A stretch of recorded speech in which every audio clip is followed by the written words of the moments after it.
Bom dia, eu sou a Fabiana. Bom dia, me chamo Jefferson. Bom dia, eu sou a Gisete. Bom, nós iremos trabalhar então, o tema que a gente escolheu é o ouvido humano. Nesse trabalho nós vamos poder ver as partes que compõem o ouvido humano, como ocorre sua fisiologia, e após ver isso tudo nós vamos perceber que tem algumas falhas em todo esse processo, nas estruturas, que podem não ajudar no funcionamento perfeito do ouvido. Então, seus ouvidos eles são órgãos realmente impressionantes, pois eles captam alguns sons ao nosso redor e traduzem essa informação para o cérebro. Os sentidos de olfato, paladar e visão envolvem reações químicas, mas seu sistema auditivo ele envolve mais etapas e movimentos físicos. E aqui eu vou mostrar para vocês as estruturas do nosso ouvido. Como podemos ver que a orelha, ela é constituída pelo canal auditivo e o lóbulo da orelha, que é essa parte todinha aqui. Aí aqui é o canal auditivo, que tem o martelo, a bigorna, o estribo e o tímpano. Aí também tem os canais semicirculares. Os canais semicirculares, que são esses aqui, essas voltinhas, a janela circular, o nervo auditivo, a cóclea e a trompa de Eustáquio. Bom, aqui essa parte da orelha, do canal auditivo, ela vem da entrada do canal auditivo até o tímpano, ela é o ouvido externo. Do martelo ao estribo é o canal médio, do ouvido médio. E do estribo para trás é o nosso canal interno, canal auditivo interno. Bom, então nós vamos partir agora para as funções, como é que ocorre a fisiologia do sistema auditivo. Só que nós vamos dar um enfoque melhor nesses 3 ossículos aqui, que são pequenos ossos que vão contribuir para que o estímulo mecânico seja amplificado dentro do seu ouvido médio.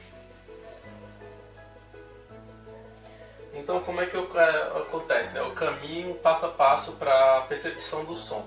Primeiro você tem a produção de um ruído, e esse ruído ele vai ser captado por essa antena gigante aqui que a gente chama de orelha. A nossa orelha, então, ela vai funcionar como uma espécie de concha, uma antena que vai captar esse ruído, as ondas mecânicas desse ruído, e vai direcionar, aqui ela vai captar e vai direcionar aqui para dentro no canal auditivo. Essas ondas mecânicas, elas passando pelo canal auditivo e chegando na membrana, elas vão se chocar contra a membrana, essa membrana timpânica, que a Fabiana falou. Essas ondas mecânicas, ao se chocar na membrana, elas vão causar uma vibração. Lembra dos 3 ossículos que eu falei? O primeiro ossículo, que é o martelo, ele está conectado na membrana timpânica. A bigorna, que é o segundo ossículo, ele vai estar ligado ao martelo e o estribo vai estar ligado à bigorna. Então, quando a membrana começar a ter essa vibração, ela vai transmitir essa vibração então para esses 3 ossículos, onde esse som, esse ruído, essas ondas mecânicas, elas vão ser amplificadas, para que elas possam, quando chegar aqui no ouvido interno, na cóclea, é onde vai ser esse sinal mecânico vai ser transduzido num impulso nervoso, onde lá dentro tem algumas células especializadas, são células ciliares, que ao receber essa vibração, elas vão se polarizar e despolarizar, gerando então o potencial de ação, fazendo com que você tenha então uma percepção de som, do estímulo sonoro. E aqui nessa parte da trompa de Eustáquio, na tuba de Eustáquio, nós vamos ter alguns pequenos músculos também que vão se conectar a esses ossos. Mas para quê? Se você for receber uma onda mecânica muito intensa, isso pode prejudicar a percepção do som, sua percepção de som, Você pode começando a gerar um nível de surdez.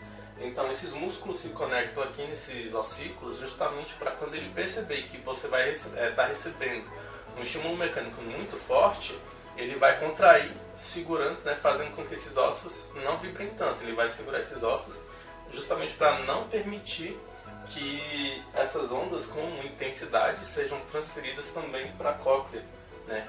Porque aqui no ciclo é onde vai ser potencializado, vai ser amplificado essas ondas mecânicas. Por isso que nós temos esses músculos.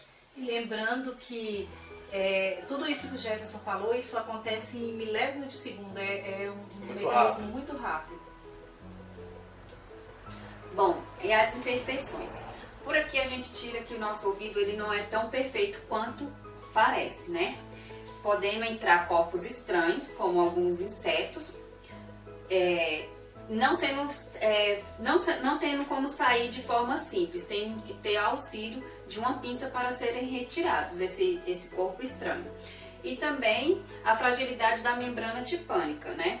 E das células ciliares. A membrana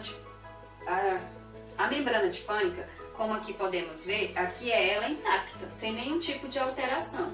E já com os danos, ela pode ir de danos leves até danos severos, né? Causando o rompimento mesmo, ela sendo rompida totalmente. E aqui o corpo estranho. Quando o corpo estranho entra no nosso ouvido, a gente percebe que já não é tão perfeito esse órgão. Por quê? Porque ele teve a entrada desse corpo estranho. E o corpo estranho não consegue se sair sozinho. E nós temos a cera do ouvido, a cera ou cerume, né? Pode ser chamado. Que também ele ajuda na proteção do nosso ouvido. Só que ele ajuda na proteção dos nossos ouvidos contra partículas minúsculas, né? Como os corpos, poeira, micro-organismos como fungos e bactérias causando infecções. E com o auxílio da pinça, o corpo estranho vai ser retirado do nosso ouvido. De forma natural você não consegue, entendeu? Tirar ou ter um mecanismo que empurre e expulse esse corpo estranho, né? É preciso uma ferramenta para poder tirar ele. Então, como nós vimos aí anteriormente, parece ser perfeito o ouvido, né? E como a Fabi acabou de explicar, ele não é tão perfeito assim. E chegamos a esse ponto de perguntar o que poderia fazer para melhorar, né? Para ele ficar melhor, para a gente ouvir melhor. Por exemplo, a faixa auditiva humana ela é muito curta. Ela vai de 20 a 20 mil Hz. O que poderia melhorar aí? A gente poderia ouvir um pouco mais, talvez. Um pouco, que não fosse toda essa faixa, mas um pouquinho mais. Porque como a gente estudou e leu, se a gente fosse ouvir muito toda essa faixa, talvez até incomodaria, né, Jefferson? Como a gente... Se a gente tivesse, por exemplo, toda essa capacidade de espectro aqui de audição, né, seria agonizante, né, perturbador, ter que estar escutando todo momento, né, algum ruído. Não sei como o nosso corpo iria reagir, né? Mas, por exemplo, se na nossa fisiologia atual tivermos toda essa capacidade de perceber todo esse espectro aqui, né? Acho que descanso seria uma palavra quase impossível, né? Relaxado, tendo que ter essa percepção de ruídos o tempo todo. Aqui é uma imagem do exame de audiometria que a gente faz para saber o quanto que você ouve, quanto você está ouvindo e quanto você já perdeu de audição. Outra coisa que pode melhorar, nós não temos habilidade própria, né, nos nossos ouvidos, na nossa orelha, como o gato, o cachorro. Eles têm mobilidade de virar, né, de mobilizar, qual? Direcionar para algum lugar a orelha para ouvir melhor, né? E a gente não faz isso.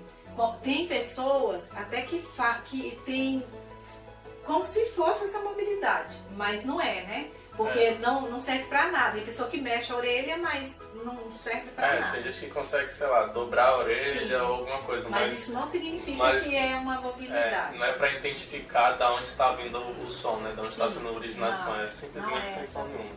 Sim, pode passar. Então, outra coisa que poderia melhorar é a equalização da pressão.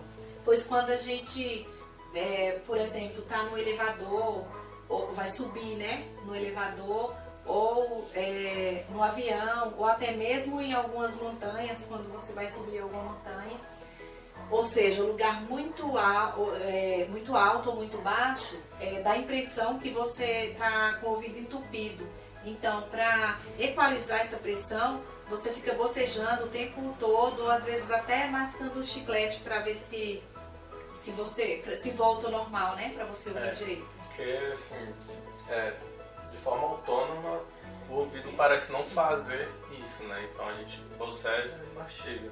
Essa diferença de pressão ocorre, né? Como a Gisele falou, quando você tem uma diferença de altura. Por exemplo, nesse ambiente que a gente está, é a pressão de 1 atm, que geralmente sempre é 1 atm, né? Quando a gente sobe, tem um aumento de altura, né? A pressão do lado de fora, a pressão externa diminui. Quanto mais alta for a altitude, menor é a pressão.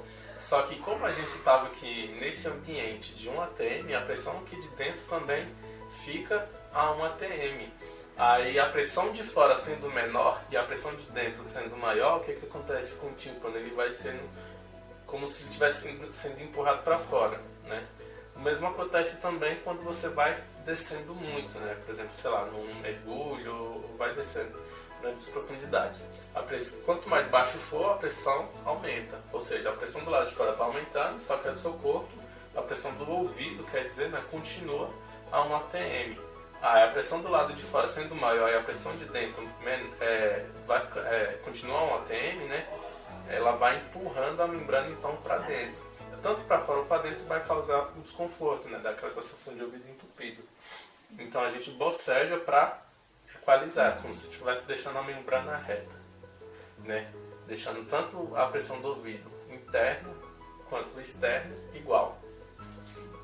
Aí, só uma coisa também que podia melhorar, volta aí. Pode voltar lá na parte do ouvido. Aqui. Né, como uma proteção, uma barreira física também para essa parte, nesse problema de entrada de corpos estranhos, né, bicho, etc. Uma barreira física que poderia ajudar seria o aumento de pelos, né, os pelos mais grossos no canal auditivo, né? Porque se houvesse alguma coisa mais física, mais fechada assim, poderia atrapalhar também na percepção do som. Ou seja, se tivesse mais pelos, evitando com que algum corpo estranho entre, né, poderia ser já uma melhoria nessa estrutura.